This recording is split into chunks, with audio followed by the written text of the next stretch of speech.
So you want to learn how to do a press to handstand? Well, in this video, I'm going to show you an epic routine that's going to help you get there. And make sure to stick around to the end because I'll also reveal the biggest mistake that people make to stifle their progress.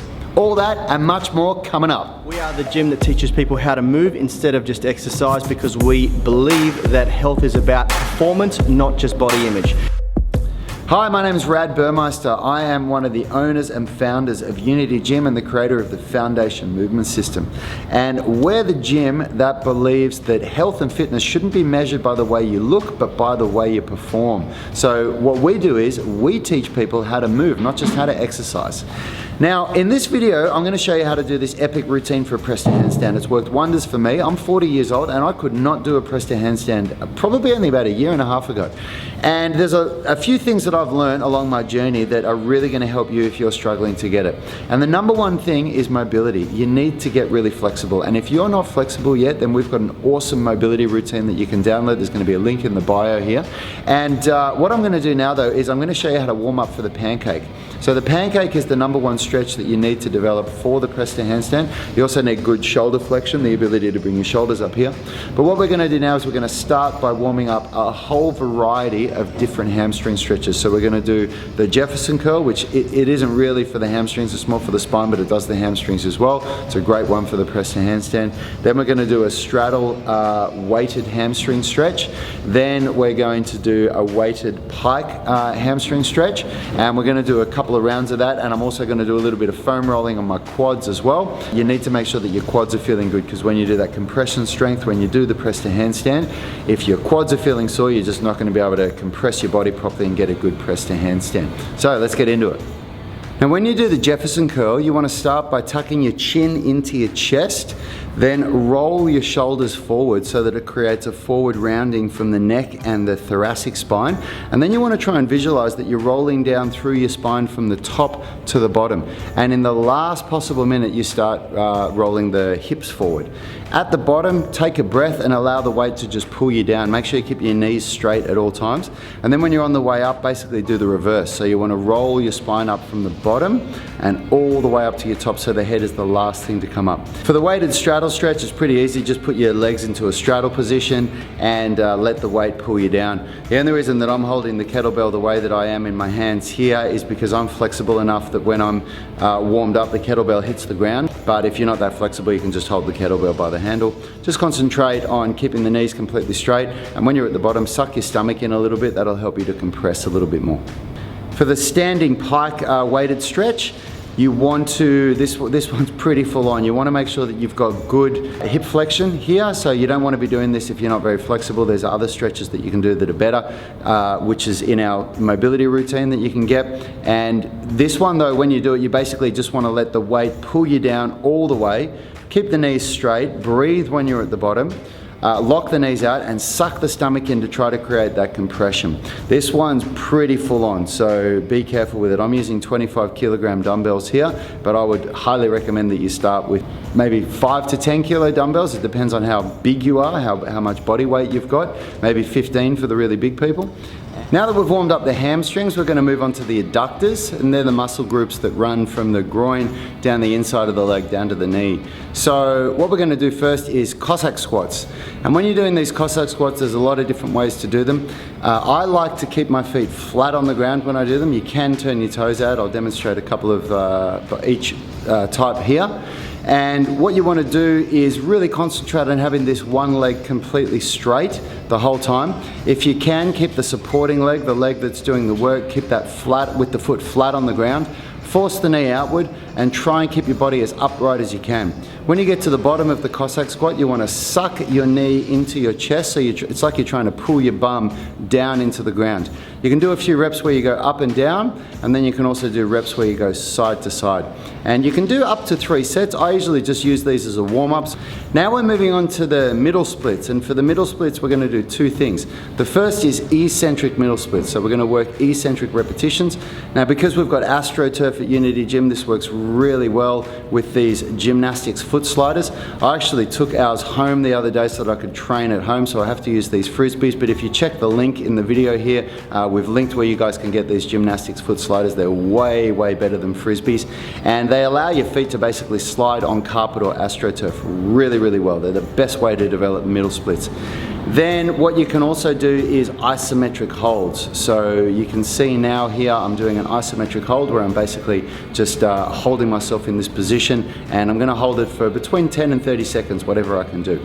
Now when you're doing both of these movements, you want to concentrate on having what's called an posterior pelvic tilt, which is where it's like you try and tuck your hips under your body, and we're going to tense the quads, tense the glutes, and suck the stomach in to really activate all the muscles in that area.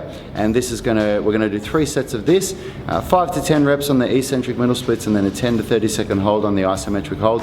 And we're gonna do that 3 times, and that's really gonna warm up our middle splits before we move into the pancake.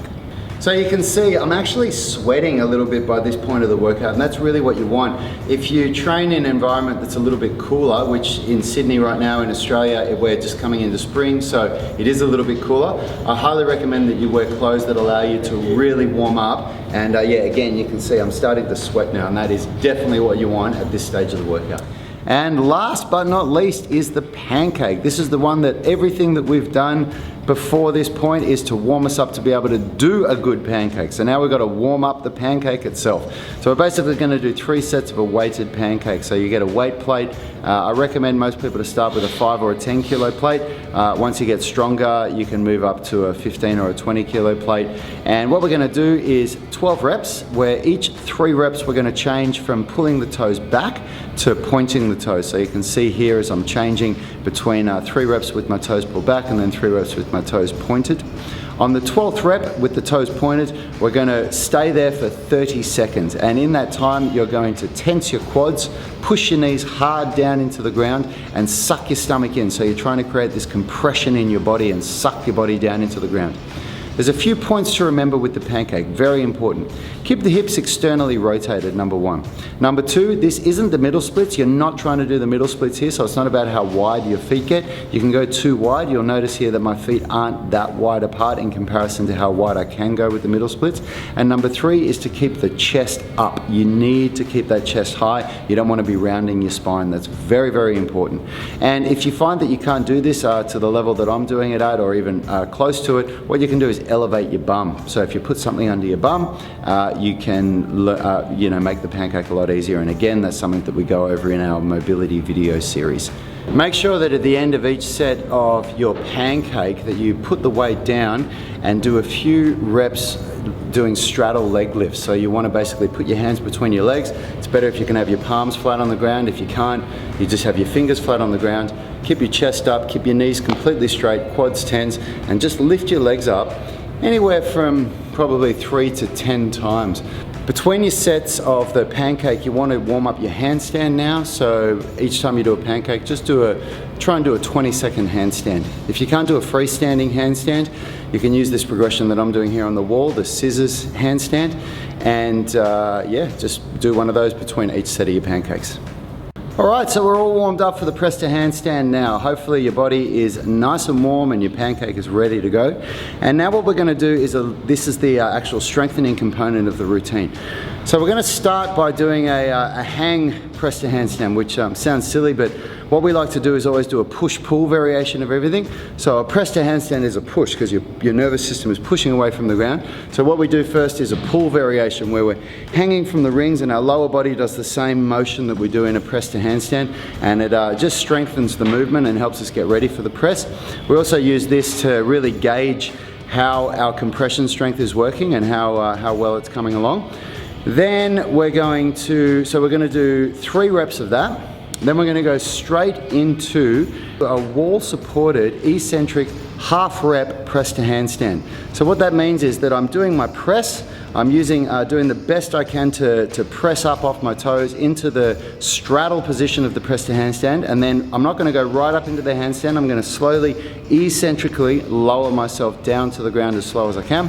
And you're really only aiming for a couple of reps here. This is pretty tough, and if you can only do one rep or you can't do any reps at all, you can jump into it. So you can just give yourself a little jump into that straddle position, get your balance, and then work your way down. And then from that, we're going to go into an eccentric press to handstand. So basically you just kick up into a handstand on the wall, and then we're going to open up into a straddle and roll down through the press to handstand until our feet are down on the ground. And what we're looking for here is that the only thing that touches the wall is the bum, the pelvis, and the spine. So if your head or shoulders touch the wall at all, it's a no rep. So you're looking to really learn to create that hip flexion here. So we're learning to roll the hips forward into hip flexion and curling through each vertebra in the spine. And then the last one that we're going to do these like straddle crunches, where we're going to open our legs up and come up, touch the feet to the floor above our head, and then slowly on the eccentric rep we're going to lower down as slow as we can, trying to curl down through the spine, activate the abs, activate the hip flexors, and we're going to do 5 reps of that. Between each of these exercises, we just want to have a 10-second rest. This is done like a circuit, so a 10-second rest, and then at the end of each set we can have a 3-minute break. So now we're going to finish with a little bit of compression strength. So this is right at the end of the workout. I'm pretty fried. You can see I'm sweating here. You guys probably will too by this stage. But we just want to finish up by strengthening those muscles that are required for the compression strength. And I change this every month. This is just 1 month of my periodization that I'm doing. And I'm going to do 10 reps of these gymnastics forward roll into straddle press. And so I'm elevating my bum here a little bit because it's a little bit easier for me. I can't do these on the floor yet. And then I'm going to superset it with 10 reps of seated straddle extensions. So, and then I'll have probably a 2 or 3 minute break between sets. So just a final thought for this one. When I went back, so I'm 40 now, when I started trying to learn how to do press to handstands, would have been about 36. And like all the knowledge that I've got now to be able to do this routine, it took me years to accumulate. So knowing what I know now, I'm sure I would have been able to achieve a greater result in half the time at least. But for me, my hips are a massive problem. When I was in the army as an infantry soldier, and I fractured my lower back as an injury in there, and it's caused major problems through my hips.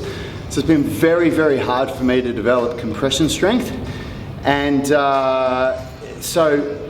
to be able to do a press to handstand at my age, going through the problems that I've gone through, I know that the methods that we use here, that we're teaching in this video, work. But the number one thing, by a long shot, the number one thing that you'll need to develop is mobility. And if you don't have the mobility required yet, this routine, this is not necessarily what I would really recommend to develop. Actually, I'll say that again. This is not the routine that I would recommend to develop the mobility that you need. This is more advanced. If you're at a basic level and you need to develop some good mobility, then go and check out our flexibility blueprint. It's a free download. You can get started there, and that'll get you on your way. And if you're a little bit more keen and you want to buy our 18-minute stretching routine, which is what I use to develop my flexibility, then you can purchase that as well through the same link. And that is definitely where you want to start.